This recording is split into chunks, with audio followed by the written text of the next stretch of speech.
kita menuju Media Center TPN Ganjar Pranowo di Menteng, Jakarta Pusat untuk mengikuti keterangan pers dari juru bicara TPN Ganjar Presiden. Terima kasih pada teman-teman yang sudah setia menunggu dari tadi untuk menunggu jawaban kami mengenai hasil putusan dari Mahkamah Konstitusi hari ini.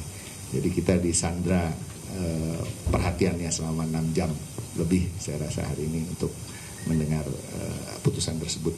Pada prinsipnya apa yang telah diputuskan Mahkamah Konstitusi menjadi hak daripada Mahkamah Konstitusi itu sendiri, tapi kami mempunyai sikap yang cukup jelas mengenai hasil dari putusan tersebut.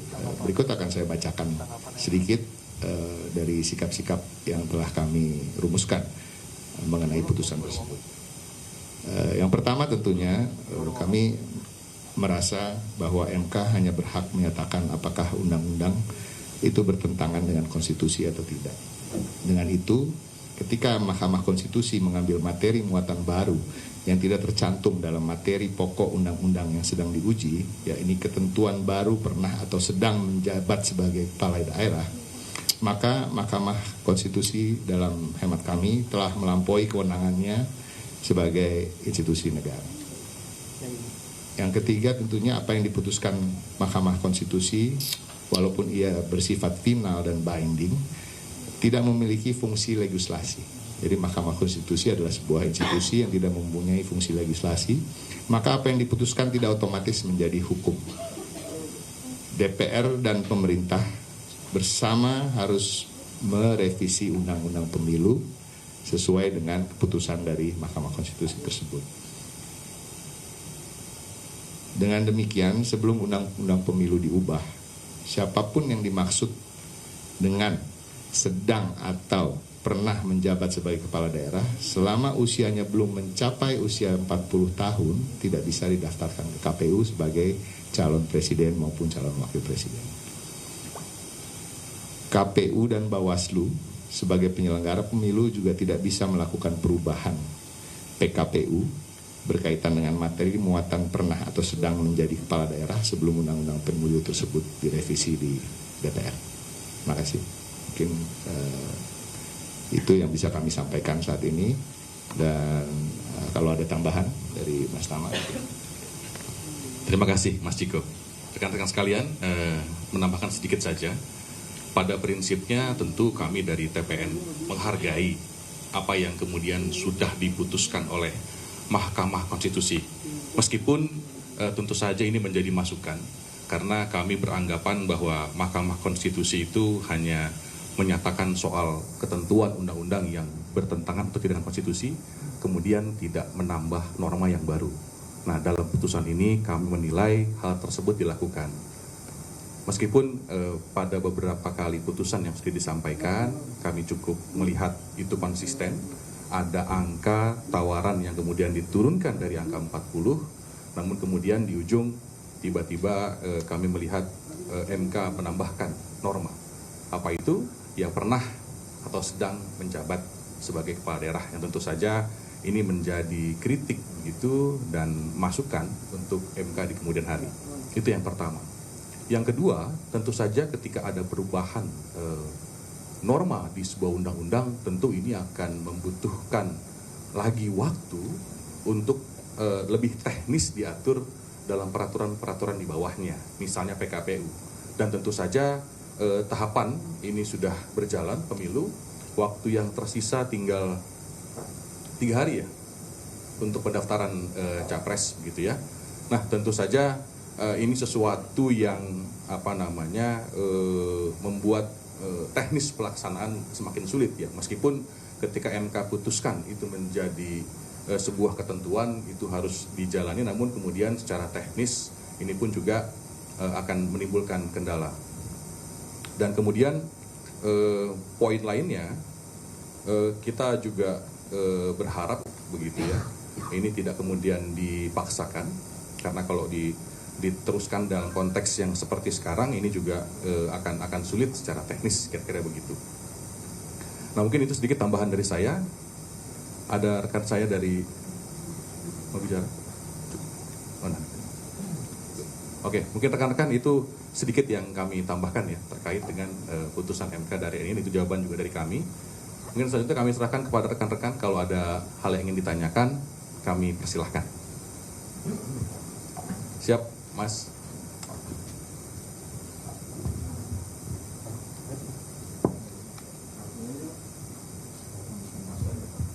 Pak, saya Rian dari Kompas.com.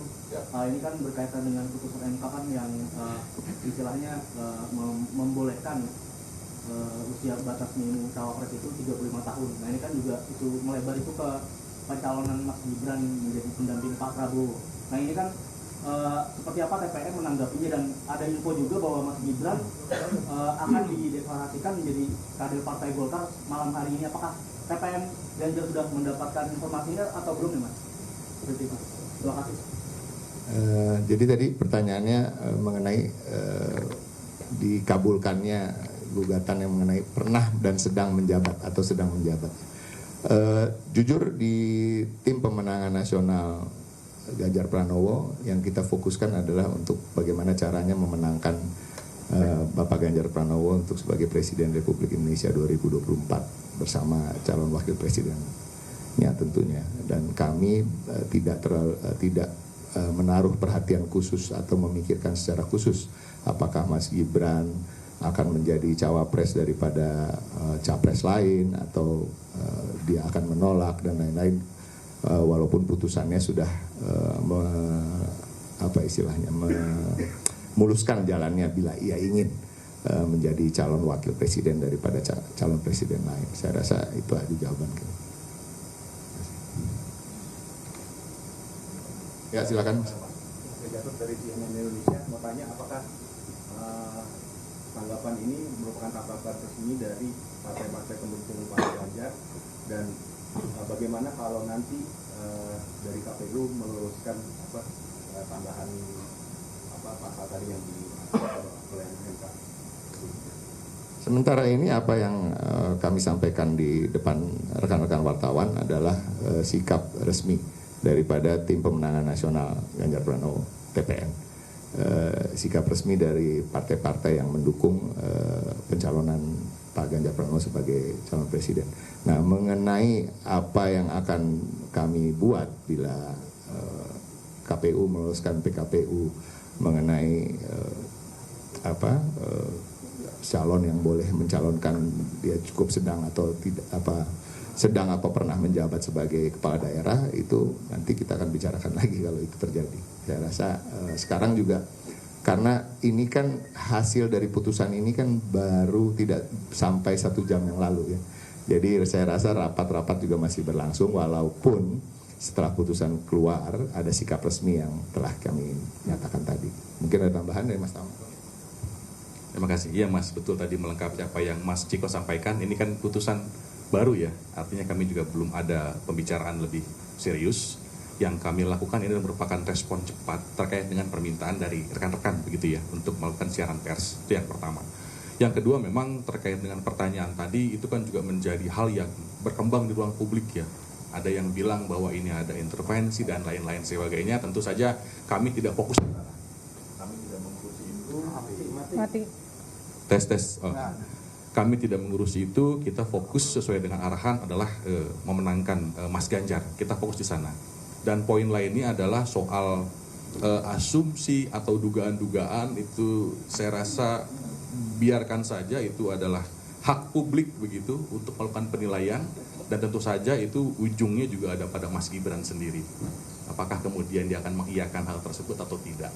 Jadi tidak ada dari kami kemudian secara kewajiban begitu menjelaskan, mendetailkan terkait dengan hal tersebut. Karena tetap fokus kami adalah bagaimana kemudian kita memenangkan Mas Ganjar, kemudian juga bagaimana kerja-kerja kita di akar rumput begitu bisa mendorong secara signifikan suara Mas Ganjar untuk memenangkan kontestasi pada 2024 nanti.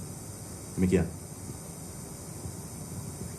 Mungkin ada lagi atau kalau belum mungkin saya bisa tambahkan, sebenarnya ini bukan tambahan, melainkan sedikit penekanan ya dari poin-poin yang saya sampaikan di awal tadi, bahwa yang secara hukum yang kita yakini dari tim pemenangan nasional Ganjar Pranowo ini, bahwa ketika MK telah mengambil materi muatan baru tersebut, ini kami menganggap bahwa MK telah melampaui kewenangannya.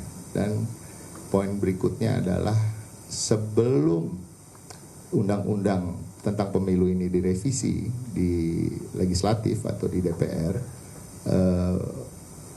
siapapun yang dimaksud dengan pernah menjabat sebagai kepala daerah maupun sedang menjabat sebagai kepala daerah tidak bisa mendaftarkan dirinya sebagai calon presiden maupun calon wakil presiden. Nah, itu adalah pandangan kami soal hasil putusan ini. Ada pertanyaan lagi? Yes. Saya mau di antara yang pertama apa upaya dari TPN kan ini menolak secara tegas ini kan MK melampaui kewenangan dengan membolehkan kepala daerah itu. Upaya kita dari TPN apa jika seandainya Pak Prabowo nanti bersama Mas Gibran mendaftar ke KPU dan KPU juga merevisi ke KPU-nya, padahal keputusan MK sumir ini dalam TPN. Tentunya gini, kami kalau dibilang menolak itu kata yang lain dengan apa yang kami sampaikan sebenarnya. Kami mengkritisi karena dari pandangan hukum yang kami fahami bahwa MK telah melampaui kewenangannya. Nah, mengenai apa yang akan kami lakukan tentunya akan kami pikirkan kembali dan akan dirumuskan kembali oleh tim upaya-upaya apa yang akan kami lakukan. Mungkin Mas Tama ada tambahan. Oke Mas, poinnya sebetulnya yang kami sampaikan kan kekecewaan. Tapi pada prinsipnya, ya kita sebagai warga negara yang baik, sebagai peserta pemilu juga tentu menghargai putusan dari Mahkamah Konstitusi. Meskipun tadi kita punya catatan yang pertama tadi fungsi MK sebagai negatif legislator yang kemudian itu tidak berjalan, justru malah membuat norma yang baru yang justru tentu saja itu juga akan berdampak langsung pada proses pemilihan umum.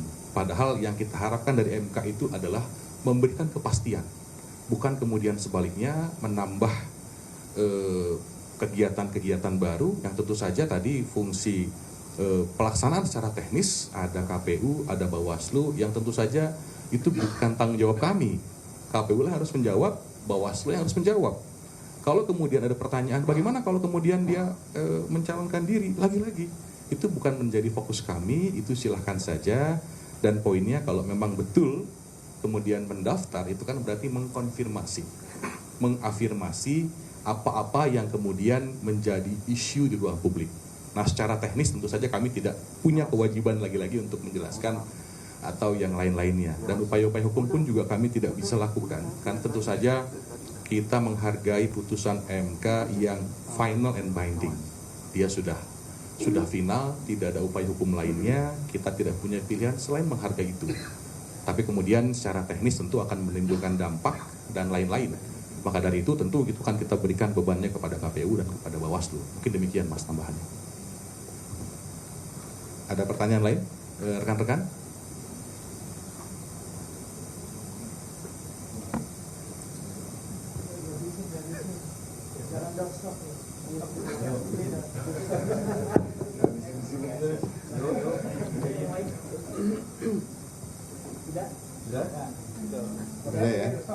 Sudah ya?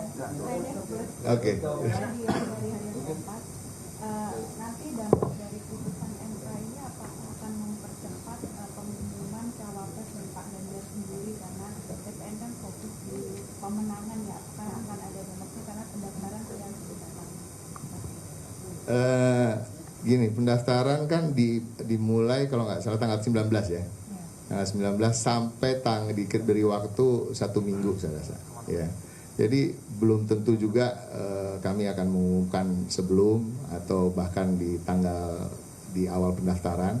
Dan ini sama sekali seperti saya ulangi beberapa kali tadi bahwa ini sama sekali tidak berdampak pada apa yang telah menjadi fokus daripada tim pemenangan nasional. Jadi sama sekali tidak berdampak apa-apa bahwa kami akan mengumumkan lebih cepat atau belakangan dan lain-lain. Jadi tetap sama, kita punya schedule sendiri dalam pergerakan kita dan semoga itu menjadi yang terbaik bagi kita. Mungkin tadi tambahan sedikit Mas terkait dengan situasi yang ada sekarang. Ada poin lain adalah soal ya kalau kemudian memang harus dia berjalan secara teknis tentu harus ada revisi undang-undang dulu gitu ya Mas ya. Dan kalaupun memang mau berjalan ya mungkin di periode selanjutnya, kira-kira begitu. Poin yang kedua juga ada penekanan juga kepada KPU yang kemudian dia harus buat PKPU dalam waktu 3 hari. Saya rasa itu sesuatu yang KPU punya tugas yang banyak menurut saya. Dan saya juga menilai bahwa judicial review yang hari ini dilakukan itu tidak ada sesuatu yang sifatnya urgent, sesuatu yang genting, atau mengancam jalannya pemilu. Jadi kami tidak melihat sesuatu yang urgent begitu ya. Mungkin itu sedikit tambahan dari saya. Terima kasih. Ada pertanyaan lagi rekan-rekan? Oke, siap Mas. Atau kebetulan mau nanya, ini apa yang ditunggu sebetulnya untuk mengumumkan calon wakil presiden? Karena juga tadi sudah dinyatakan oleh Ibu, itu adalah hak prerogatif Bu Mega, katanya seperti itu. Nah, itu dari TPN nih, apakah seperti itu seperti yang dinyatakan?